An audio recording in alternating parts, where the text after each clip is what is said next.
پوری دنیا میں گھروں میں تشدد کا رجحان پچھلے دنوں 20 سے 30% بڑھ چکا ہے۔ شیطان کا سب سے بڑا ہدف یہ ہوتا ہے کہ وہ خاندان میں تعلقات کو خراب کرے، رفٹ ڈالے۔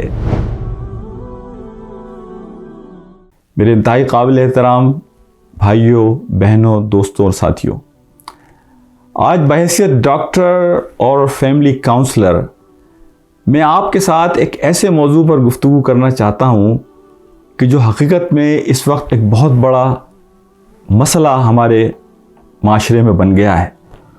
پوری دنیا میں گھروں میں تشدد کا رجحان پچھلے دنوں 20 سے 30% بڑھ چکا ہے۔ آسٹریلیا کی خبر یہ ہے کہ وہاں سرچ انجن پر لوگ سولوشن معلوم کرنے کے لیے کہ گھریلو تشدد کا حل کیسے نکالا جائے 75% اضافہ ہوا۔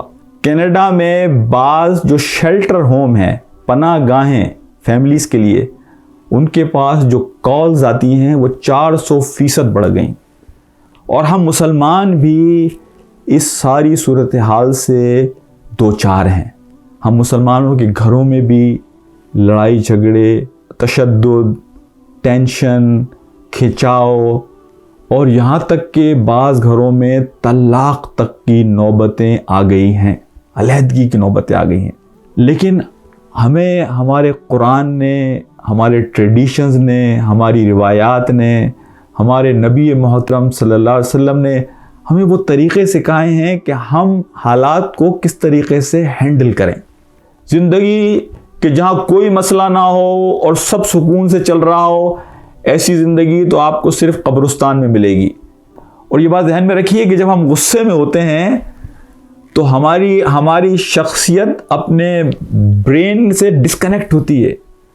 ہمارے غصے کے وقت ہمیں کوئی لاجک، کوئی توجیہ سمجھ میں نہیں آئے گی، اس لیے کہ ہمارا ذہن اور ہماری شخصیت ایک دوسرے سے منقطع ہو چکی ہوتی ہے، ڈسکنیکٹ ہو چکی۔ غصے کی حالت میں اگر کوئی آپ کو سمجھانے کی بھی کوشش کرے گا تو آپ کے اس وقت کچھ سمجھ میں نہیں آئے گی۔ ہمارے نبی محترم صلی اللہ علیہ وسلم نے فرمایا کہ اگر تم کھڑے ہو تو بیٹھ جاؤ، بیٹھے ہو تو لیٹ جاؤ، چند گھونٹ پانی کے پی لو۔ جس سچویشن میں آپ ہیں وہاں سے آپ تھوڑی دیر کے لیے ہٹ جائیں، 2 سیکنڈ اگر آپ وہاں سے ہٹ گئے، آپ کی کیفیت بالکل مختلف ہو جائے گی۔ لیکن میری اصل شخصیت سامنے آتی ہے جب میں غصے کی حالت میں ہوں کہ میں کس طرح کے الفاظ استعمال کرتا ہوں۔ تو یہ بھی ایک میرے اور آپ کے لیے سوچنے کا مرحلہ ہے کہ غصے کی حالت میں ہم آپے سے باہر ہو کر وہ الفاظ کہتے ہیں کہ جو عام حالات میں ہم نہیں کہہ سکتے۔ شیطان کا سب سے بڑا ہدف یہ ہوتا ہے کہ وہ خاندان میں تعلقات کو خراب کرے، رفٹ ڈالے، خاندان میں تقسیم پیدا کرے۔ میرے بھائیوں اور میرے دوستوں، یہ بات بھی ذہن میں رکھیے کہ جن گھروں میں ڈومیسٹک وائلنس ہوتا ہے، جن گھروں میں گھریلو تشدد ہوتا ہے، جن گھروں میں میاں اور بیوی کے درمیان آرگومنٹس ہوتے ہیں، گھروں میں کھچاؤ ہوتا ہے، گھر کے ماحول میں ایک تناؤ پیدا کرنا، یہ ساری کی ساری چیزیں گھریلو تشدد میں آتی ہیں۔ سورہ تغابن کی آیت کا ایک حصہ ہے جس میں اللہ سبحانہ و تعالیٰ نے ہمیں 3 چیزیں بتائیں کہ ہم کس طریقے سے اپنے خاندان کے مسائل کو، اپنے خاندان کے لوگوں کو ہینڈل کریں۔ اللہ سبحانہ وتعالیٰ فرماتے ہیں وَإِن تَعْفُوا وَتَصْفَحُوا وَتَغْفِرُوا فَإِنَّ اللَّهَ غَفُورٌ رَحِيمٌ۔ تعفو کا مطلب یہ ہے کہ تم انہیں معاف کرو، درگزر کرو، ان کے لیے گنجائش پیدا کرو، اپنے گھر والوں انہیں معاف کرو، درگزر کرو، ان کے لیے گنجائش پیدا کرو۔ تصفحوا کا مطلب یہ ہے کہ تم نظر چرا لو، دیکھی اندیکھی کر دو۔ اور تیسری چیز اللہ یہ نصیحت کر رہے ہیں کہ ایک دوسرے کی غلطیوں پر پردہ ڈالو، کور اپ۔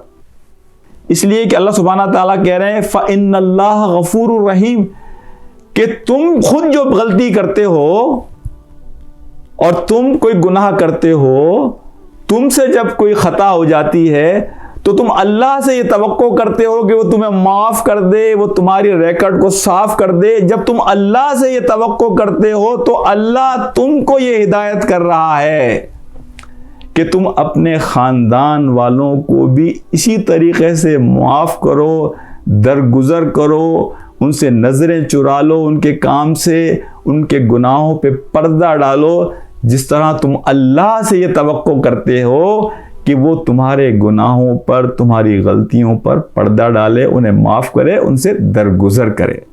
نبی پاک صلی اللہ علیہ وسلم کی حدیث ہے کہ اللہ کو 2 گھونٹ بڑے پسند ہیں، اور ان 2 گھونٹوں میں سے ایک گھونٹ جو اللہ کو پسند ہے وہ غصے کا پینا ہے، غصے کو چینلائز کرنا ہے، غصے کو صحیح رخ دینا ہے، غصے کو کنٹرول کرنا ہے۔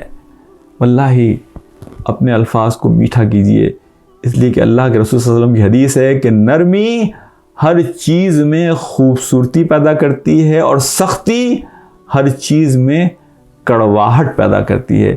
اللہ تعالیٰ ہمیں اس بات کی توفیق دے کہ ہم اپنے گھروں کو مثالی گھر بنا سکیں، اپنے گھروں کو نور سے بھر سکیں، اپنے گھروں کو برکتوں سے بھر سکیں، اپنے مسائل کو ہم خود حل کر سکیں،